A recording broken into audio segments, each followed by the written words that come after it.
I first saw him at Forest Hills, the West Side Tennis Club. You could see he had such speed and he was enjoying it so much. And I said to somebody, "Who is that?" And they answered, "Vitas Gerulaitis." Well, I found out later it's Gerulaitis. Back in the early 70s, and I just came out to turning pro, leaving UCLA, and I'm playing this tournament in, I think it was New York, and I hear I'm supposed to play this young kid that's got a lot of flair and a lot of flamboyance, and has actually played some pretty damn good tennis too, and it happened to be Vitas, and comes out and plays and actually beats me. I thought I was the young kid coming in, and all of a sudden there's this kid 2 years younger than I coming onto the tour and competing at a high level right away. Our friendship started from the very first day. His attitude and the way he went about things and the way I went about things kind of, meshed. Vitas arrived at the upper echelon of the game just as the financial floodgates opened. With World Team Tennis, the best players in the world were raising the profile and the stakes of their sport. Vitas would take his blue-collar work ethic to the Pittsburgh Triangles. Vitas had turned Pittsburgh into a tennis town.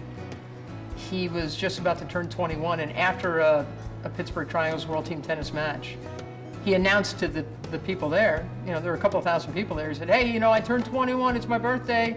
There's going to be a big party at the such and such hotel, and it's going to be a pajama party, so come." And there were hundreds of people at 1 or 2 in the morning, hundreds and hundreds of people walking into the Sheraton. No one had alerted the hotel manager to the fact that this was happening. It was a pretty funny scene and an unbelievable party that I'm sure they talked about in Pittsburgh for many years. When it came to the slams, Vitas proved he could rise to the challenge here as well. In 1977, he played what many have called one of the best matches in Wimbledon history, when he squared off against future friend and practice partner, Bjorn Borg. It's probably one of the better matches I played, or I think maybe Vitas played too. Always the playboy. That match really had almost a tone of an exhibition. These guys were hitting spectacular shots. McEnroe and I were playing the mixed doubles quarterfinal. John had just lost to Jimmy in the semis, the first semifinal of the day. So I wasn't actually able to watch to the extent I would have liked to because our match took a long time. We went deep into a third set, and I sort of watched the scoreboard and heard a lot of noise and knew it was a great match. Two different players, two different styles, bringing out the best from each other, and that's what everybody likes to see. We did not only for 1 or 2, 3 sets, we did that for 5 sets. The big moment was at 3-2 in the 5th set. Vitas was up a break in the 5th. 3 more holds and he's in the finals of Wimbledon, and he got a game point. He hesitated, and he failed to come in behind a second serve, which was very unlike Vitas Gerulaitis.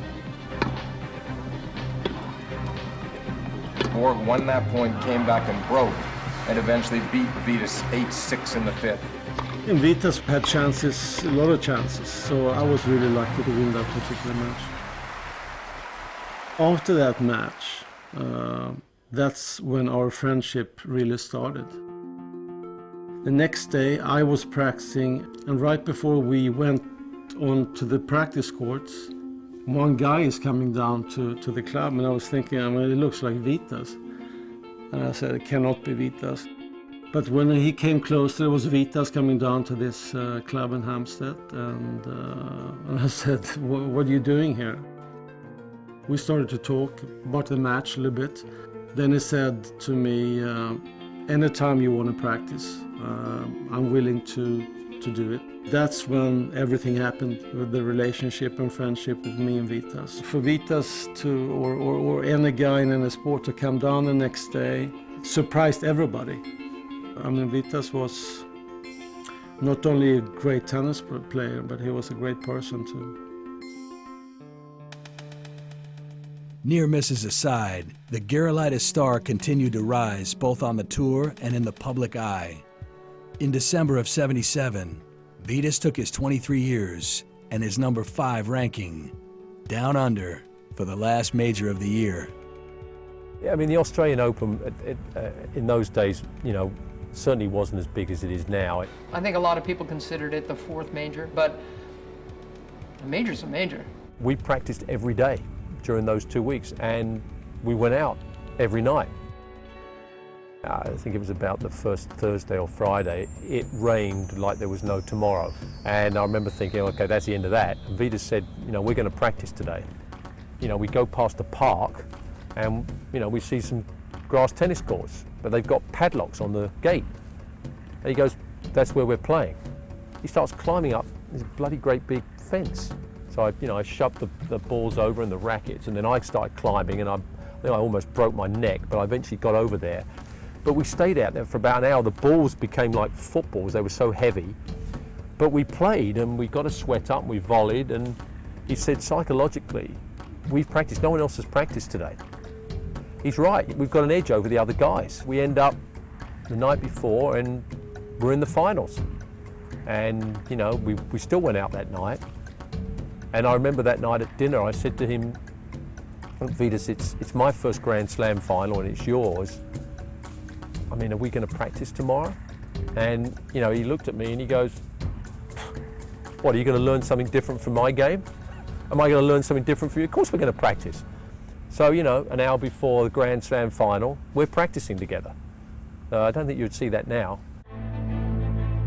Vitas had his trademark fitness fail him as he began cramping severely midway through the match. Instead of surrender, he chose to work harder, eventually beating Lloyd in 5 sets. If I had to lose to anybody, you know, it would have been Vitas. That was a special day for both of us.